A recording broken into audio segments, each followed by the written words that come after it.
다시 거래가 시작되는 걸까요? 트럼프 미국 대통령이 김정은에게 손을 내밀었습니다. 재집권 4개월 만인데 정작 북한은 트럼프 친서를 거부했다, 이런 보도가 나왔습니다. 무슨 속내일까요? 세 분과 함께 짚어보겠습니다. 자, 오늘의 첫 번째 의문입니다. 미국에 있는 북한 외교관들이 트럼프 친서 수령을 거부했다, 이런 보도가 나온 건데요. 그러자 여기에 대해 백악관은 의미심장한 반응을 내놨습니다.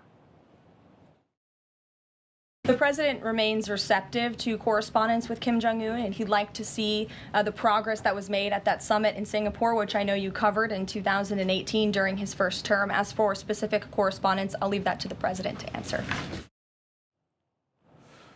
그러니까 보도 내용부터 짚어보면 이렇습니다. 뉴욕에 있는 UN 주재 북한 대표부 외교관들로 추정이 되는데요. 여기를 통해서 트럼프가 만나자 이런 친서를 보냈는데 거절을 당했다는 겁니다. 그런데 이종호 평론가, 거절을 당한 백악관이 또 이런 사실을 부인은 또 안 해요. 그러니까 사실상 맞다는 것처럼 들립니다. 네, 그렇습니다. 우리가 기자들이 그 대답을 들을 때 세 가지 정도로 들리는 게 있어요. 뭐냐면 노코멘트. 그렇죠. 확인해 줄 수 없다. 네. 그런데 시인도 부정도 안 한다. 이번에는 시인도 부정도 안 하는 것처럼 들리지만, 그러나 레빗 대변인의 이 세 개의 문장은 대단히 시인 쪽에 가까워요. 우리는 네. 열려져 있다. 그리고 하길 바란다. 이런 백악관의 속내는 어쨌든 친서와 관련돼서 보다 적극적으로 이런 어떤 친서 외교를 하겠다라고 들려서 그렇군요. 아마도 백악관의 입장을 북한에 지금 메시지로 보내는 게 아니냐라고 네. 생각합니다. 아니, 그런데 허준 변호사, 트럼프 입장에서는 이렇게 거절을 당하면 좀 자존심 상하는 일일 것 같긴 한데, 그럼에도 북한이 뭔가 트럼프 입장에서는 돌파구가 될 수 있는 카드로 보인다, 이렇게 해석하는 거예요? 네, 지금 트럼프 대통령 입장에서는 어떻게든 북한과의 관계를 좀 좋게 만드는 물꼬를 틀기 위해서 이렇게 친서를 보내고 있는 상황이 아닌가 하는 생각이 듭니다. 네. 왜냐하면 트럼프 행정부가 지금 출범한 지 6개월 정도 지났는데 그러니까 미국을 다시 위대하게 만들겠다라고 하면서 굉장히 강력한 국정 드라이브를 걸고 전 세계를 상대로 관세 압박을 예고를 하면서 무역 전쟁까지 빚었지만 이렇다 할 성과가 없었습니다. 지금 미중 협상도 미국에서는 자화자찬했지만 사실상 중국이 웃었다, 이런 분석이 나오고 있는 상황이고, 네. 러우 전쟁 한 달 만에 끝내겠다 공인했는데 지금 교착 상태에 빠졌죠. 그리고 불법 이민자 문제 해결하겠다라고 했는데 자국 내에서 어마어마한 시위가 연일 벌어지고 있습니다. 그렇죠. 이라크 핵 협상 문제도 지금 교착 상태에 빠진 것이 이란 측에서 우라늄 농축 계속하겠다 지금 이렇게 버티고 있는 상황이거든요. 그러다 보니까 어떻게든 트럼프로서는 성과를 보여줄 필요가 있는 데다가 지금 일각에서는 트럼프 대통령이 노벨 평화상을 굉장히 노리고 있다는 얘기들이 많아요. 그러려고 하면은 러우 전쟁 문제도 해결해야 되고 북핵 문제도 완벽한 해결, 비핵화까지는 아니더라도 뭔가 관리 가능한 수준으로 평화적인 어떤 진일보한 모습을 보여줘야 되는 부분이 있고, 또 러우 전쟁에도 북한이 연결이 되어 있거든요. 그러다 보니까 트럼프 행정부 입장에서는 북한과의 북미 정상회담 개최가 상당히 간절한 상황일 겁니다. 그런데 조원범 박사, 사실 거절은 당했지만 이게 공개를 한다는 게, 그러니까 트럼프가 굉장한 협상 전략가인데 뭐 자존심을 일부러 구길 일은 없을 것 같긴 하고요. 어떤 일종의 고도의 전략 아니겠어요? 아까 이제 처음에 백악관 대변인이 마지막에 이런 말을 했어요. 특정한 서신 교환에 대해서는 대통령께 답변하도록 하겠다 그랬거든요. 네. 트럼프 대통령이 리얼리티 쇼 진행자잖아요. 그렇죠. 1월 20일 날 그분 취임하고 나서 매일 주연이에요, 전 세계 언론에. 그러니까 이번의 경우도 북한판 리얼리티 쇼를 하고 있다. 그러니까 관심을 집중시키고 본인이 모든 걸 리드하는, 그리고 레빗 대변인 말대로 결정적으로 조급하던 건 자기 입으로 얘기를 할 거예요. 그러니까 트럼프 대통령은 일기에 이어서 본인은 일기 때 자기가 성공했다고 생각했거든요. 왜냐? 자기 정치적 위기 때마다 싱가포르 하나의 전 세계 시선을 붙잡는 정치적 이벤트에 성공했거든요. 김정은을 활용을 해서. 그렇기 때문에 이번에도 그와 같은 것을 하고 있다, 이렇게 볼 수 있죠. 그러니까 어떻게 보면 시선을 본인한테 좀 돌리기 위해서 일부러 거절은 당했었지만 공개를 한 거다, 이런 설명을 해주신 건데, 아니 그런데 김정은 입장에서 이거를 거절할 일이 있습니까? 김정은 정권 입장에서는 이 하노이, 2019년 2월 하노이의 정상회담 결렬이 치명타였어요. 김 위원장은 그 당시에 아주 기대를 했던 것 같아요. 60시간을 기차 타고 갔고 올 때도 60시간이었거든요. 근데 북한 역사상 최고 지도자가 출발하는 장면을 당일에 보여준 건 그때가 처음이었어요. 그러니까 성공을 확실했다는 거죠. 그런데 의외로 실패했고 돌아와서 2020년 10월달 당창건 기념일 이 연설에서는 예. 면목 없다고 그러면서 눈물을 흘려요. 아, 울었어요. 네, 그 수건까지 들고서 네. 잘못했다고. 왜냐? 저 장면이거든요. 네. 지금 안경까지 벗으면서 지금 우는 장면이거든요. 그러니까 뭐냐면 본인은 정말로 타결될 거로 기대했는데 결정적인 타격을 받으니까 대내적으로 볼 면목이 없었던 거죠. 그러니까 지금은 바로 나올 수가 절대로 없죠. 그러니까 자기의 자존심을 회복하고 네. 뭔가 확실한 거리가 만들어지지 않으면 그때까지는 계속 아마 거절하는 이 입장을 보일 거예요. 아, 그러니까 저렇게 울 정도로 상심이 컸었기 때문에 쉽게 나오지는 못할 거다 설명을 해주신 건데 트럼프 일기 때요. 사실 김정은이랑 주고받은 편지만 보면은요. 무려 27통에 달한다고 합니다.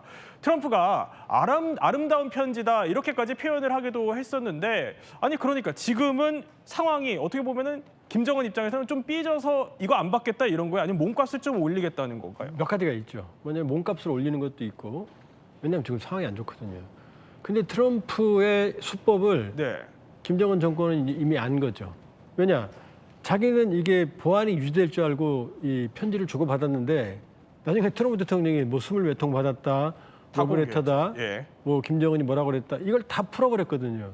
그러니까 북한 입장에서는 일기 때 학습 효과가 있죠. 안 나온다는 건 아니에요. 나오긴 나올 거예요. 가능성이 네. 상당히 높아요. 그러나 일기 때 학습 효과로서 여러 가지 김정은식 트럼프 대하는 해법을 지금 배운 것 같다. 그리고 트럼프 대통령 입장에서는 네. 일기 때와 지금 유사한 방식으로 접근하고 있거든요. 예. 요렇기 때문에 양측이 적응하는데 좀 시간이 걸릴 것 같아요. 일기 때보다는. 그렇군요. 그런데요, 정작 어제 김정은은요, 푸틴에게는 이런 축전을 보냈습니다. 그러니까 진정한 전우다, 동맹이다, 형제 국가다. 그러니까 온갖 미사여구를 쓰면서 축전을 보낸 거죠. 트럼프 친선을 안 받았고요. 그러니까 트럼프보다 조한범 박사, 지금 푸틴한테 김정은 입장에서는 더 얻어낼 게 있다 이렇게 보는 거예요? 지금 상황은 둘이 뭐 위험한 브로맨스가 뭐 눈뜨고 못 보죠. 왜냐하면 공대공 미사일, 우리도 배치 못한 거, 네. 신형 구축함, 공중 조기공부 통제기 지금 받을 건 다 받고 있고요. 러시아 입장에서는 병력 15,000명, 좀 심하게 말하면 러시아가 쓰는 탄약류의 50%, 전쟁 수행 능력의 절대적인 게 북한이거든요. 그러니까 양측은 지금 절정의 브로맨스를 지금 보이고 있다. 물론 이게 장기적이진 않아요.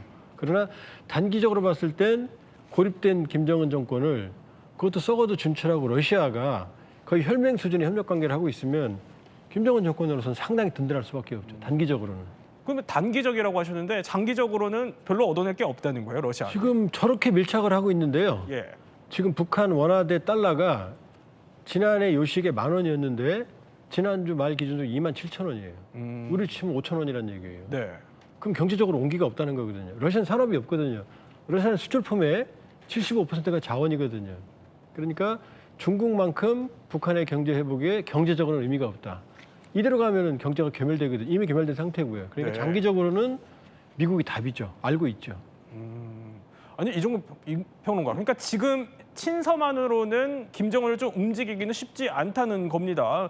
소위 말해서 몸값을 좀 올릴 대로 올려보겠다는 건데 아니 그러면 트럼프가 뭘 어느 정도 해줘야지 김정은이 나서겠다는 걸까요? 근데 이미 그거는 북한에서 이미 메시지를 계속 발신했어요. 어떻게 그래요? 발신했냐면 우리는 이미 핵 보유국이다라는 메시지요. 이건 김여정 부부장을 비롯해서 처음엔 조선중앙통신이 했다가 외무부에서 했다가 이제 이 김여정 부부장이 우리는 핵 보유국이다라는 걸 계속 선언을 합니다. 이유는 뭐죠? 아니 우리 이제 비핵화 이런 거 얘기하지 말고 우리 공식 인정하는 바탕 위에서 이야기를 시작해보자. 그렇다면 핵 보유국을 인정하는 것을 바탕으로 한다면 그 다음은 뭐겠습니까? 군축 협상이 되겠죠. 군축 협상을 통해서 어쨌든 궁극적으로는 주한미군 철수까지의 목표를 달성하겠다. 거기서부터 출발하자라는 게 지금 북한의 전략입니다. 아니 그러니까 세 가지가 나왔어요. 한미 연합 훈련을 뭐 중단하라 이런 요구가 있었고 핵 보유국 지위를 공식 인정해달라, 전략자산 한반도 전개를 중지해달라는 건데 아니 이거를 그러면은 트럼프가 선제적으로 먼저 나설 가능성은 있어요? 이미 두 번째 핵 보유국 지위 공식 인정 빼고는 예. 이미 한 번 한 적이 있거든요. 연합훈련 중단했고 전략자산 전개 중단했고 그러니까 지난번에 트럼프 일기 때도 저런 조건 때문에 나온 거거든요. 근데 그때 결렬됐으니까 네. 좀 더한 걸 원할 거거든요. 그러니까 트럼프 대통령은 지금 원하는 게 트리플 크라운 3관왕이거든요. 러우 전쟁 종전 내지 휴전, 이스라엘 하마스 종식, 북한 문제 해결. 러우 전쟁은 시간은 걸리지만 아마 휴전 모드로 이미 들어갔어요. 전투는 격화되더라도. 네. 그다음에 이스라엘 하마스도 트럼프 대통령이 직접 전쟁 끝내라고 말했거든요. 네타냐후한테. 아마 이 정리 수순으로 갈 겁니다. 그럼 남는 건 이 김정은 정권과의 비핵화 협상이거든요. 예. 그렇게 보면 생각보다 진심일 거다. 그리고 생각보다 적극적일 거다. 그리고 일기 때보다 더 큰 당근을 줄 가능성이 있다. 왜냐하면 이미 삐져 있으니까 더 큰 당근을 줘야만 나올 거 아니겠어요? 그렇죠. 그러니까 선제적으로 김정은이 원하는 걸 일기 때보다 더 큰 걸 줄 가능성이 있다. 그럼 세 개를 모두 해결하면 트럼프 대통령이 그렇게 원하는 노벨상으로 가는 거거든요. 평화상으로. 네. 그러니까 우리로서는 과연 한반도 안보에 위협이 될 만한 선제 조건, 연합훈련을 해야 돼요. 전략자산도 사실은 해구산의 상징적, 실질적 징표니까 해야 되는데 그것까지 중단하고 협상을 한 적이 있거든요. 물론 성과가 나면 좋았죠. 그렇기 때문에 이번에는 추가적으로 어떤 조치를 취할지 우리가 예의주시할 필요가 있는 거죠. 그럼 이 부분이 제일 궁금할 것 같아요. 결국에는 뭐 이번에 친서를 거절하기는 했지만 아니 그러면 올해 내에 혹시라도 트럼프와 김정은 간의 만남이 성사될 가능성은 있어요? 남아있죠. 왜냐하면 러우, 그다음에 이스라엘 하마스가 중반기 넘어가면 소강 상태로 갈 가능성이 높거든요. 네. 그러면 지금 김정은 위원장이 싱가포르 갈 때는 시진핑 주석의 비행기를 타고 갔어요. 얻어서. 그랬죠. 하노이 갈 때는 60시간 기차 타고 갔거든요. 지금 회담할 장소가 별로 없어요. 그러고 보면 푸틴, 김정은이 저렇게 브로맨스가 좋으니 네. 만약에 블라디보스톡 간 적이 있거든요. 기차 타고. 블라디보스톡에서 푸틴 대통령의 중재로 예. 트럼프와 김정은이 만나면 그림이 나오거든요. 그러니까 러우 전쟁은 트럼프가 중재하고 북한하고 미국과의 협상은 푸틴이 중재하고 그럼 그게 윈윈이거든요. 거기다 9월이면 동방경제 포럼 푸틴이 반드시 오거든요. 네. 그 전후로 미팅을 만들 수도 있죠. 그러니까 생각보다 트럼프 대통령은 진심이고 김정은 정권은 지금 겉으로는 화려하게 북러 밀착이지만 내빈이에요. 외화 내빈이에요. 아주 어려워요. 그러니까 그걸 돌파하기 위해서는 미국이 답이라는 걸 알고 있거든요. 그러니까 겉으로는 저렇게 냉랭하지만 속으로는 원하는 답을 기다리고 있을 거다 이렇게 볼 수 있어요. 그렇군요. 다시 한번 이렇게 한반도 정세가 출렁이고 있습니다.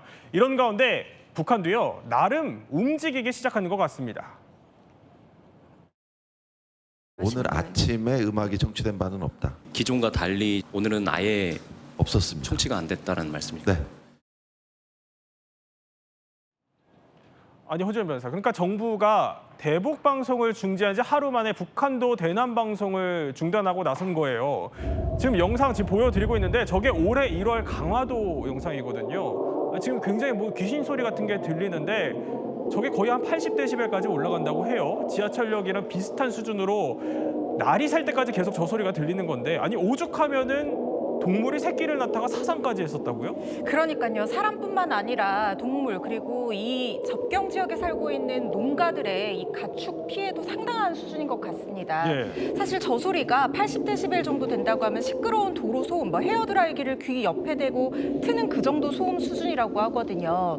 그런데 지금 주민들도 힘들지만 이 주민들, 특히 북한과 직선거리가 불과 2km밖에 떨어지지 않은 김포시에 있는 접경 지역의 주민들 얘기에 따르면요. 네. 염소가 임신 기간이 150일인데 그보다 훨씬 빨리 죽은 새끼를 낳는 거죠. 사산을 하거나 아니면 유산을 하는 사례가 굉장히 많아져서 이게 뭐 원인이 소음 피해라고 단정할 수는 없지만 이 소음이 원인이 된 게 아니냐 하는 얘기들이 나오고 있어요. 네. 또 그럴 것이 이 사람이 듣는 소리 말고 동물은 사람이 들을 수 없는 주파수의 소리도 들을 수 있고 사람은 뭐 귀도 막을 수 있고 뭐 이중창, 삼중창 설치도 할 수 있지만 축사는 그런 걸 할 수가 없잖아요. 동물들은 귀를 막을 수도 없으니까 이게 주민들 피해가 사실상 주민들이 키우는 가축의 피해로도 연결이 되고 있는 상황입니다. 네, 어쨌든 오늘은 대남 방송이 중단됐다고 하니 김정은이 앞으로 움직일지 또 어떤 선택을 할지 올 하반기 아마 한반도에 또 다른 변수가 될 것 같습니다.